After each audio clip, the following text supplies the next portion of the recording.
চাওক মানুহৰ আমাৰ সংখ্যালঘু ৰাইজ টিং সমষ্টিখন 20 বছৰত UDFৰ দখলত আছিলে তো 20 বছৰত গোটেই সমষ্টিখন সমস্যাৰ জৰ্জৰিত হৈ আছে এই কথা আমাৰ ঢিং সমষ্টিৰ ৰাইজে উপলব্ধি কৰিব পাৰিছে যে এইবাৰ দেখা গৈছে যেহেতু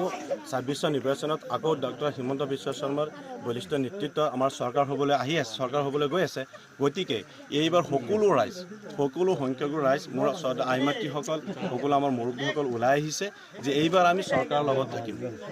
কংগ্ৰেছে কৰা গাদ্দাৰী কংগ্ৰেছে কৰা বেইমাৰীৰ এইবাৰ সিহঁতে আমাৰ সংখ্যালঘু ৰাইজে যে তাৰ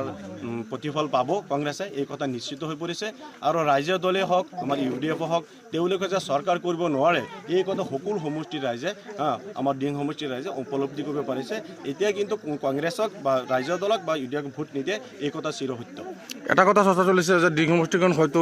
মিত্ৰ দল AGP গতাই দিব পাৰে ৰাইজ কিন্তু BJPৰ আফালে হেৰি খাইছে ডাল খাইছে কি ক'ব আপোনালোকে যদিও আমাৰ যদি NDA চৰকাৰ মিত্ৰজোঁটৰ চৰকাৰ যদি AGPক দিয়ে যদি আমাৰ উদ্যতম কৰ্তব্যকে যে AGPক দিয়ে নিশ্চয়কৈ আমি AGPক ভোট দিব লাগিব কিন্তু হয় এইটো কথা সঁচা যে AGPৰ ভেটি ঢিং সমষ্টিত বিলকুল নাই একদম জিৰ' হৈ আছে ইয়াত যিমান আছে আমাৰ কংগ্ৰেছতকৈ UDFতকৈ ৰাজ্য দলতকৈ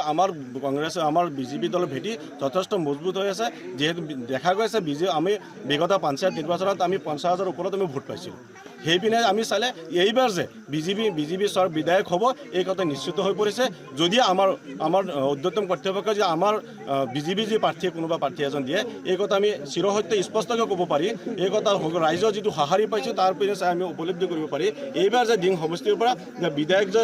চৰকাৰৰ পক্ষে বিধায়ক যে জয়ী হ'ব এই কথা নিশ্চিত হৈ পৰিছে যিকোনো খবৰৰ বাবে যোগাযোগ কৰক আমাৰ এই নম্বৰত